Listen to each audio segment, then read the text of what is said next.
ಬಿಡದಿ ಸಮೀಪದ ರಾಮಸಂದ್ರದ ಬಳಿ ಪರ್ಫ್ಯೂಮ್ ಗೋಡೌನ್ನಲ್ಲಿ ಸ್ಫೋಟಗೊಂಡು ಸಾವಿನ ಸಂಖ್ಯೆ 4ಕ್ಕೆ ಏರಿಕೆ ಆಗಿದೆ. ಇವತ್ತು ಚಿಕಿತ್ಸೆ ಫಲಕಾರಿಯಾಗದೆ 15 ವರ್ಷದ ಬಾಲಕ ಮೃತಪಟ್ಟಿದ್ದಾನೆ. ಹೀಗಾಗಿ ಕುಟುಂಬಸ್ಥರ ಆಕ್ರಂದನ ಕೂಡ ಮುಗಿಲು ಮುಟ್ಟಿದೆ. ದುರಂತದ ಬಗ್ಗೆ ಇನ್ನಷ್ಟು ಡೀಟೇಲ್ ಬನ್ನಿ ನೋಡ್ಕೊಂಡು ಬರೋಣ. ಬೆಂಗಳೂರು ಸಮೀಪ ರಾಮಸಂದ್ರದ ಬಳಿ ಪರ್ಫ್ಯೂಮ್ ಗೋಡೌನ್ನಲ್ಲಿ ಸಿಲಿಂಡರ್ ಸ್ಫೋಟಗೊಂಡ ಪರಿಣಾಮದಲ್ಲಿ ಸಾವಿನ ಸಂಖ್ಯೆ 4ಕ್ಕೆ ತಲುಪಿದೆ.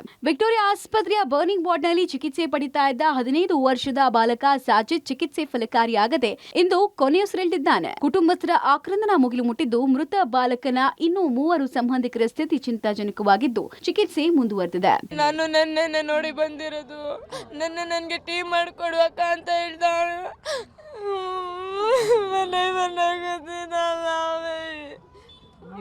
ಬೆಳಿಗ್ಗೆ ಗೊತ್ತಾಯ್ತಾ? ಊಟ ಕೊಡಕ್ಕೆ ಹೋಗಿರೋದು ನೋಡಿದ್ರೆ ಈ ಥರ ಬರ್ನ್ ಆಗಿಬಿಟ್ರು. ಇವಾಗ ಮೊನ್ನೆ ನೋಡಿದ್ರು ಒಳ್ಳೆ ಮಾತಾಡ್ತಿದ್ರು.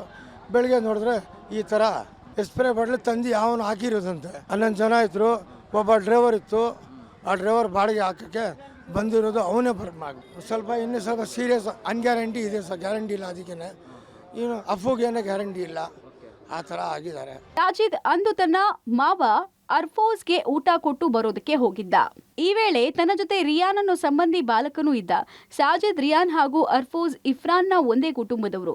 ಸದ್ಯ ಆಸ್ಪತ್ರೆಯಲ್ಲಿ 3 ಚಿಕಿತ್ಸೆ ಮುಂದುವರೆದಿದೆ. ಅಕ್ರಮ ಗೋಡೌನ್ಗಳಿಂದ ನಮ್ಮ ಮಕ್ಕಳು ಬಲಿಯಾಗಿದ್ದಾರೆ. ಈ ತರ ಬೇರೆ ಮಕ್ಕಳಿಗೆ ಆಗಬಾರ್ದು. ಸರ್ಕಾರ ತಪ್ಪಿತಸ್ಥರ ವಿರುದ್ಧ ಕ್ರಮ ಕೈಗೊಳ್ಳಬೇಕು ಅಂತ ಆಗ್ರಹಿಸಿದ್ರು. ಯಾರೋ ತಪ್ಪು ಮಾಡಿದ್ದಕ್ಕೆ ನಮ್ಮ ಮಕ್ಕಳೆಲ್ಲ ಬಲಿ ಆಗ್ತಾ ಇದ್ದಾರೆ. ಅದಕ್ಕೆ ಸೂಕ್ತ ಕ್ರಮ ತಗೋಬೇಕು. ಇಮಿಡಿಯೇಟ್ ಆಗಿ ಅದು ಇಲಿಗಲ್ ಫ್ಯಾಕ್ಟ್ರಿಗಳು ಯಾವ್ದಾವ್ದಿದೆ ಅದನ್ನ ತಗ್ಗಿಸ್ಬೇಕು. ಇಮಿಡಿಯೇಟ್ ನಮ್ಮ ಮಕ್ಳಿಗೆ ಆಗೋ ಥರ ಬೇರೆ ಮಕ್ಳಿಗೆ ಆಗಬಾರ್ದು. ಯಾವ್ದು ಪರ್ಫ್ಯೂಮ್ದು ಇದು ಒಂದೇ ಇದ್ದಿದ್ದು, ಮಿಕ್ಕಿದ್ದು ಬೇರೆ ಕೆಮಿಕಲ್ಸ್ ಫ್ಯಾಕ್ಟ್ರಿಗಳು ಇದೆ, ಅದನ್ನ ವಿಚಾರಣೆ ಮಾಡಿಸ್ಬೇಕು. ಕೆಲಸ ಆಗ್ಬೇಕಂತ ಚಿಕ್ಕ ಮಕ್ಳಿಗೂ ಕರ್ಕೊಂಡು ಹೋಗ್ಬಿಡ್ತಾರೆ. ಏನು 200-300 ರೂಪಾಯಿ ಸಿಗುತ್ತೆ ಅಂತ ಆ ಥರ ಮಾಡ್ತಾ ಇದ್ದಾರೆ.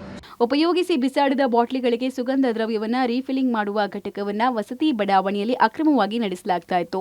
ರೀಫಿಲಿಂಗ್ ಮಾಡುವಾಗ ನಡೆದ ಅವಘಡದಲ್ಲಿ ದೊಡ್ಡ ಪ್ರಮಾಣದ ಸದ್ದಿನೊಂದಿಗೆ ಬೆಂಕಿ ಧಗಧಗನೆ ಹೊತ್ತಿಕೊಂಡು ಅಕ್ಕಪಕ್ಕದ ಮನೆಗಳಿಗೂ ವ್ಯಾಪಿಸಿತ್ತು. ಕಾರು, ಆಟೋ ಬೆಂಕಿಗೆ ಭಸ್ಮವಾಗಿತ್ತು. ಸರ್ಕಾರ ಮೃತ ಕುಟುಂಬಗಳಿಗೆ ಪರಿಹಾರವನ್ನ ಘೋಷಿಸಿದೆ.